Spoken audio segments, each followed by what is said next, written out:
안녕하세요. 차백신 연구소 대표이사 염정선입니다.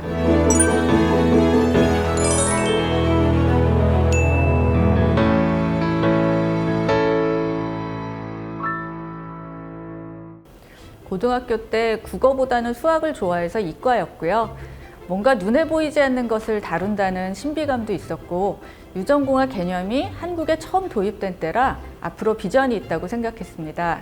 이후 미생물학을 공부하면서 작은 박테리아부터 사람까지 유전자가 작동하는 방식에 일관성이 있다는 점이 신기했고요.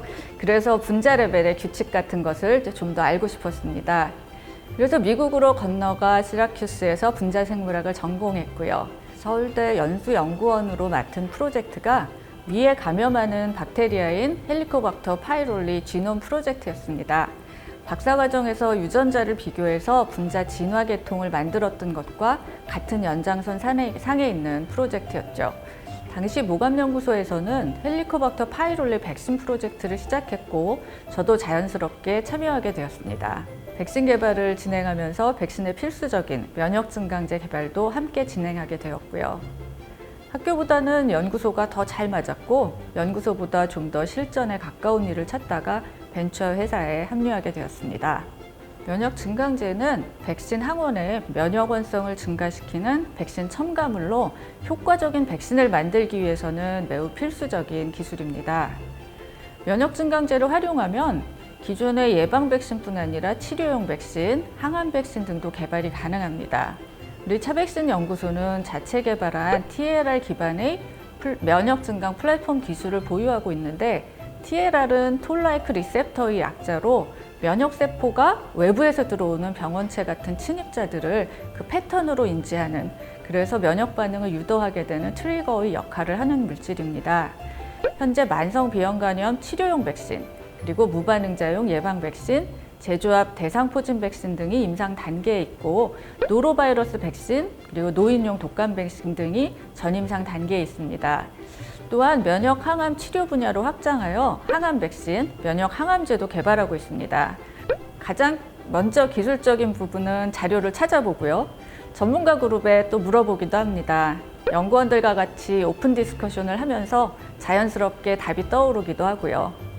연구자는 내 연구에만 몰두하기가 쉬운데 같이 토론하는 장에 참가하는 것이 중요하다고 생각이 됩니다. 여러 학회에서 대학원생들 간의 네트워킹을 지원하는 것은 아주 좋은 현상이라고 생각합니다.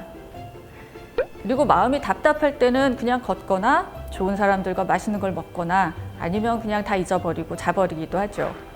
얼마 전에는 출근했다가 사전 계획 없이 가까운 청계산을 다녀오기도 했는데 스트레스를 푸는 데는 아주 좋았고요.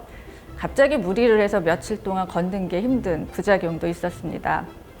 일상을 탈피해보는 것은 그 생각을 정리하고 새로운 아이디어를 내는데 효과가 있는 것 같습니다.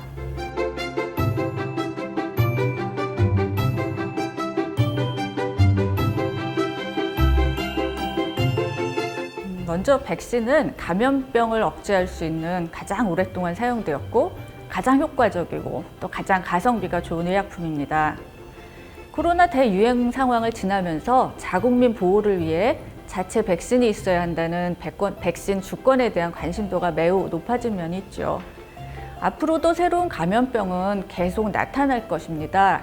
그래서 백신 주권과 올바른 백신 정보는 더더욱 중요해질 것이라고 생각이 됩니다.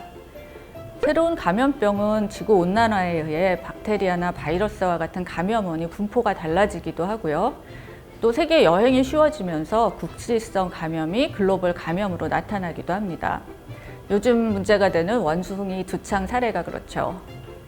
새로 나타날 감염병에 빠르게 대응하기 위해서는 신속하게 대응할 수 있는 백신 플랫폼과 현재 개발되지 못한 백신을 개발할 수 있는 기반 기술 역량이 필요합니다. 그런 면에서 저희 차백신 연구소의 면역 증강 플랫폼 기술과 같은 기반 기술의 확보는 매우 중요하다고 생각됩니다. 첫 번째는 우리는 같이 재밌게 일할 수 있는 회사를 만드는 것입니다. 오랫동안 함께 일하고 있는 우리 연구원들이 웃으면서 얘기하는 우리 회사의 강점은 이상한 사람이나 갑질하는 사람이 없다는 점이었어요.